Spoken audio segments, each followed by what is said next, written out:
Les persones amb discapacitat que tenen alteracions conductuals poden sortir al carrer durant el confinament?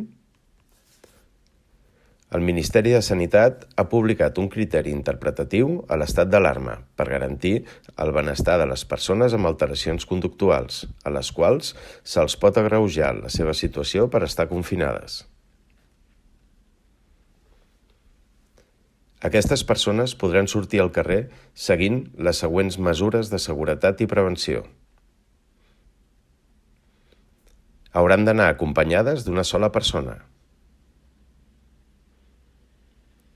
Hauran de complir les mesures de distanciament social recomanades per les autoritats sanitàries. Hauran de portar documentació acreditativa del trastorn. Quina documentació cal portar? El certificat oficial de reconeixement de la discapacitat, si es té.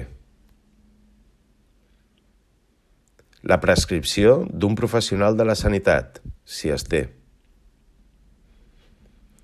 Informes mèdics, psicològics o socials complementaris en els quals es descriguin les necessitats individuals, si es tenen. Una còpia de la instrucció de març de 2020 del Ministeri de Sanitat publicada al BOE, número 76 del 20 de març de 2020.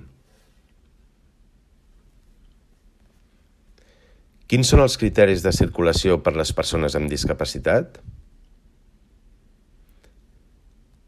Les persones amb discapacitat poden sortir al carrer com tota la ciutadania per a desenvolupar les activitats autoritzades per l'article 7 del Reial Decret, portant amb elles el certificat autoresponsable que posa a disposició el Departament d'Interior de la Generalitat de Catalunya.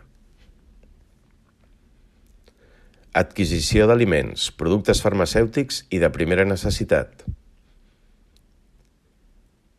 Assistència a centre, servei o establiment sanitari. Desplaçament al lloc de treball per efectuar la prestació laboral, professional o empresarial. Retorn al lloc de residència habitual. Assistència o atenció a persones grans, menors d'edat, dependents, persones amb discapacitat o persones especialment vulnerables. Desplaçament a entitat financera o d'assegurança. Causa de força major o situació de necessitat.